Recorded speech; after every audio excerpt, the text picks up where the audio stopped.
It's time for Rafe Williams and this week's E-Memoriam. Thank you for dragging that out. Which Rafe is not ready for, but putting his headphones on right now. I'm ready. I'm always ready. I was changing the order a little bit. Music's going. Welcome to this week's E-Memoriam, brought to you by Hughes Funeral Alternatives. Discover Acclimation, the natural, gentle, eco-friendly alternative to fire-based cremation. For those of you that don't know, the E-Memoriam is when we say goodbye to people we've upset this week. People who threatened to leave the show or just sent a nasty email because they didn't like something we said, did, reported on, and or they're guano crazy and just send emails for no reason. But let's get started because we don't have much time. First on the list this week, plain cheese pizza lovers. We upset a few folks when we scoffed at the idea of cheese-only pizza for adults. Oh, you people. The ones who consider marinara sauce a total rush. Your idea of life on the edge is the occasional Parmesan sprinkle, you crazy bastards. You spark plugs also think vanilla ice cream is super kinky. You're the human equivalent of elevator music. The agreeable gray pain of the food world. Look, I get it. Some people don't like to take risks. Hell, your taste buds are so dull you ate half the cardboard box the pizza came in before you realized it wasn't just a second cheese pizza. Oh, you're a pizza purist? Nah, you're just a gustatory coward. Your palate lacks color more than a black and white TV or an episode of Friends. Even your pizza's bored. When you're not home, it's sleeping with the Stromboli next door. I hate to break it to you, so bye-bye, you blind connoisseurs of bland culinary white noise that is plain cheese pizza. Adios, you guardians of blandness. While we're on the subject of food, fans of cheeseburgers and grape snow cones. Wink, wink. Oh, boy. Well, Moon pointed out a little innuendo in Chattahoochee this week, and now you can't unsee it, can you? You don't know what we're talking about? Look it up. Go ahead. We dare you. Try to innocently order a grape snow cone again without thinking you're holding Alan Jackson's albino schlong. You're welcome.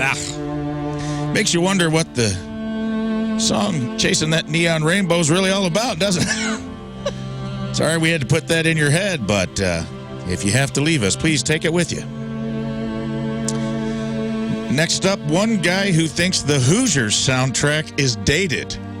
The soundtrack to the Hoosiers movie? Yeah, he was really adamant about this. Weird hot take, bro.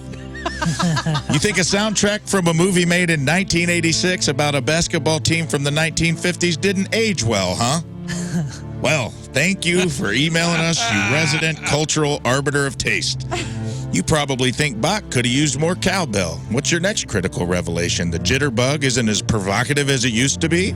Mozart needs a trap beat? Mona Lisa's basic ass needs some Snapchat filters?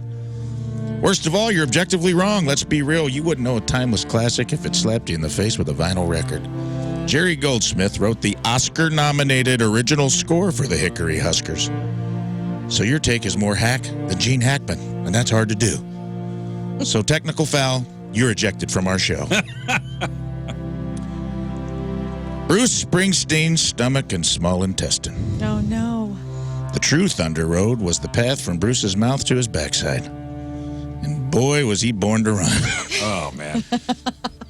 His stomach and small intestine are the real working class heroes, aren't they?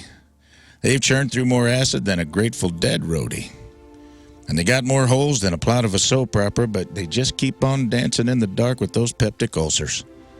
The real boss here is Pepto-Bismol. And the song The River has taken on a whole new meaning. Who knew that when Bruce said, well, I blew up the chicken man in the street last night, and then I blew up his house too, he was just talking about taking a dump all over Atlantic City. So R.I.P. to Bruce's lower intestinal tract. Next up, regular old gonorrhea. Oh, no. The days are over now that there's super gonorrhea. Oh, gonorrhea. You used to be the bad boy of the venereal underworld, didn't you? Now you're just a guy who still brags about his high school football achievements at his 20-year reunion. You got outclassed. Now you're just the opening act for the real burn. You're no longer the horrible burning sensation we all avoid. You're just a warm-up act.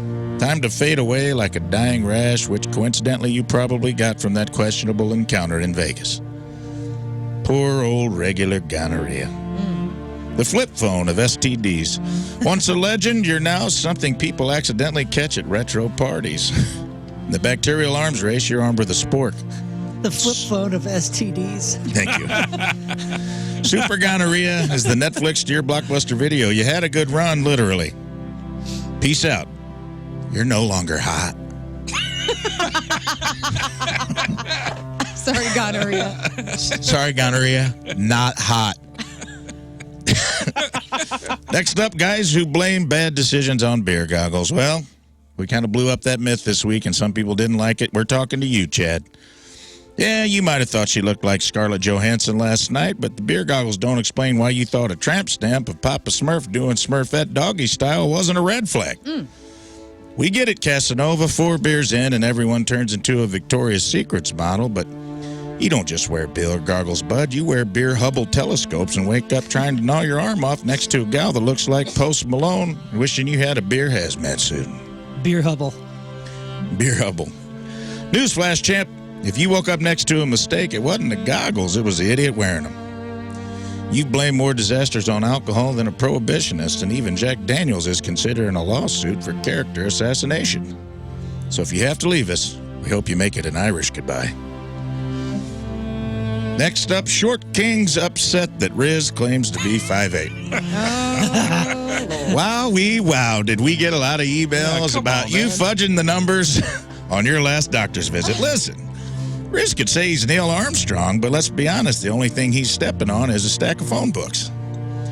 Calm down, your 5'6" still qualifies you for the Short Kings Club. Get over it. The only thing Riz is towering over is his own delusions. Get out of here. If you guys were any more insecure, you'd be a password written on a Post-it note on a Starbucks table. Seriously, you're going to let Riz's imaginary inch or two throw off your stride? If you guys stood on each other's shoulders, maybe then you'd see eye to eye with old Riz. It's on my chart. Your Must be true. Must be true. If it made it to the chart. Must have had on them Doc Martens. Your fragile masculinity is more easily shattered than your grandma's antique vase. So au revoir, you little Napoleons. And finally, Gary Busey's insurance agent. I'm private. This guy deserves not just an E-Memoriam, but a goddamn Purple Heart. Insuring Gary Busey is like being a lifeguard on the Titanic. Covering Gary is more like covering a nitroglycerin factory located on an active volcano. You probably got PTSD from all your underwriting policies. You spend more time with disclaimers than you do with your family trying to word the fine print in a way that accounts for, quote, acts of Busey. I'm private. I'm private. Get away, I'm private. Listen here. Get out of this porta potty. When your therapist... I feel like his neighborhood has acts of Busey. He has to. Yeah, it has to. He lowers the property value. It's a common topic. Honey, did you hit a deer? Nah, I hit Gary Busey again. Acts of Busey. I'm private. When your therapist asks you to talk about risk, you curl up into a fetal position and mutter, Busey, Busey, Busey, and then your therapist rips off their mask. It was me the whole time. So R.I.P. Gary Busey's insurance agent. We don't even know how he got insurance in the first place. And now I'll move on to the real RIPs quickly. Gary Wright, Dreamweaver meets the Grim Reaper. I hope you guys get along. Steve Harwell of Smash Mouth passed away. And possibly also Guy Fieri and Silent J. We're not sure. Yeah. Or Violent J. Silent J is a different movie. Silent J is all right. Silent J is fine. And then the king of chill music, Jimmy Buffett. And for that, I acquiesce the rest of my time. The E-Memoriam brought to you by Hughes Funeral Alternatives to 1/2 of 2SG. King Scott. Thank you, Rafe. Let me turn you on there. All righty. Thank you, Rafe. That was All right. beautiful. And well done, Rafe. Man. Yeah, man. Sorry, I didn't mean to get it. Be a downer. Pump me You know? Nah, listen, it is the Yeah. E-Memoriam.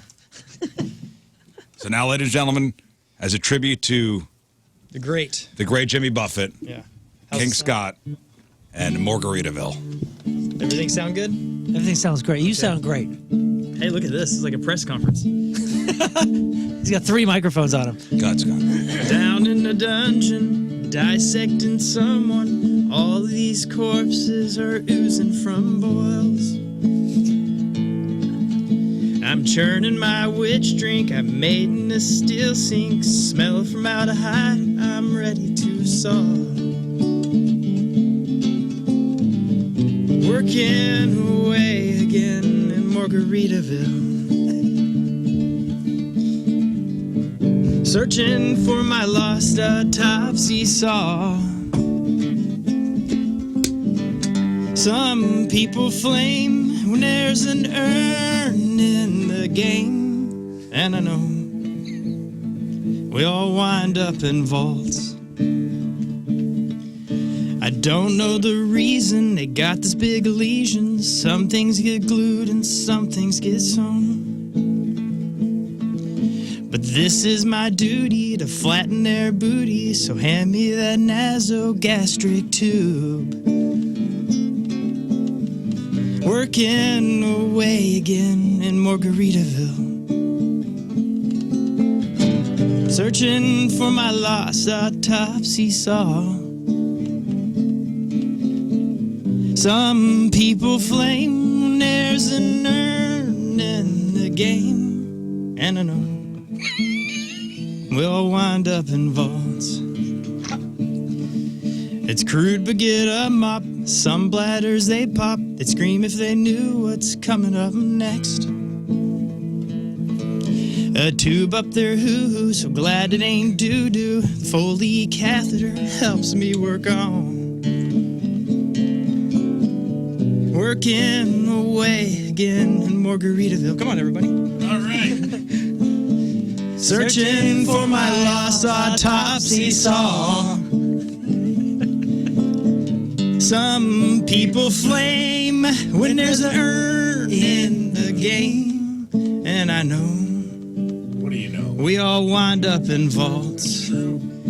I said, some people claim there's a jar with a brain. And it's so. My cerebrum snow globe. Oh, man. Wow. Nice. Thank you. That Wow. was wonderful, dude. Wow. Sorry to get everyone teary-eyed out What there. a Smell a fitting hit. tribute. Yeah, thank What a you. fitting tribute to the legend that I is. smell a hit, That's pretty dude. great, dude. Love you, Jimmy. Hey, Scott, that was wonderful. Thank you. That was That wonderful. was great. I could listen to you sing. I'm not kidding. Rose Gold Gun comes up in my shuffle all the time, and I never skip it. I listen to it. I Man. think you're talented, man. Well, thank you so much. Yeah, I'm excited because my buddy, Chad plays music on all socials. He's the one working on the music. He's almost done with everything.